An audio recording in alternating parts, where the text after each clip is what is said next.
பாவை మొదటి రోజు పాసురం. మార్గలి తింగల్ మది நிறைந்த நன்னாளால் நீராடப் போதுவேர் போதுமினோ நேரலையேர் சேர்மல்கோ மாய்ப்பாடி செல்வச் சிறுமேற்கால் கூர்வேல் குழந்திலன் நந்தகோபன் குமரன் ஏறார்ந்த கண்ணி யசோதை இளசிங்கம் கார்மேனி செங்கல் கதிர் மதியம்போல் முகத்தான் நாராயணனே நமக்கே அறை தருவான் ఆరోర్ పొగలప్పడిందేలో రెంబావాయ్. సుసంపన్నమైన గోకులంలో పుట్టి సుశోభితులైన గోపికలారా, మార్గశీర్ష మాసం ఎంతో మంచిది. వెన్నెలను కురిపిస్తుంది.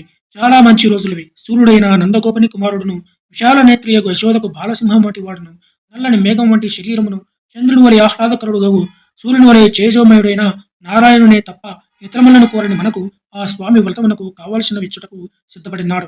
కావున మీరందరూ ఈ వ్రతములో ప్రవేశించి లోకము ప్రకాశించున్నట్లుగా దానికి అనుగుణమైన మార్గలి స్నానము చేయి కోరిక గల వారందరూ ఆలసింపక శీఘ్రముగా రండని శ్రీ గోదాదేవి గొల్లకన్యలందరూ ఆహ్వానించుచున్నది.